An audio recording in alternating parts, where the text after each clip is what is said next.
Well, I'm glad you're here so we can get this all straightened out. Would you like a cup of tea? You got any coffee? Coffee? Yeah, coffee. No, I don't drink coffee. Yeah, you don't drink coffee? How about instant coffee? No, I don't have... You don't have any instant coffee? Well, I don't normally... Who doesn't have instant coffee? I don't. You buy a jar of Folgers crystals, you put it in the cupboard, you forget about it. And later on, when you need it, it's there. It lasts forever. It's freeze-dried. Freeze-dried crystals. Really, I'll have to remember that. You took this book out in 1971. Yes, and I returned it in 1971. Yeah, 71. That was my first year on the job.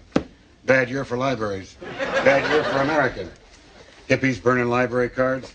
Abby Huffman telling everybody to steal books. I don't judge a man by the length of his hair or the kind of music he listens to. Rock was never my bag. But you put on a pair of shoes when you walk into the New York Public Library, fella. Look, Mr. Bookman.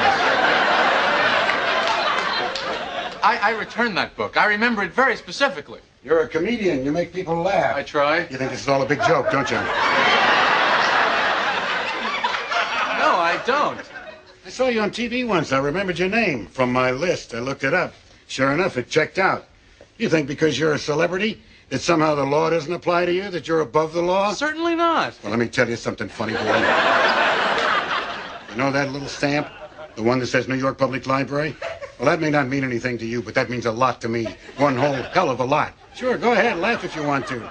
I've seen your type before. Flashy, making the scene, flaunting convention. Yeah, I know what you're thinking. What's this guy making such a big stink about old library books? Well, let me give you a hint, Junior.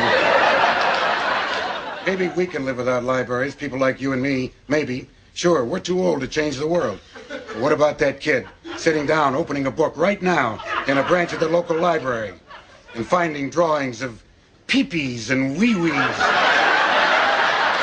the cat in the hat and the 5 Chinese brothers? Doesn't he deserve better? Look, if you think this is about overdue fines and missing books, you better think again. This is about that kid's right to read a book without getting his mind warped. Or maybe that turns you on, Seinfeld.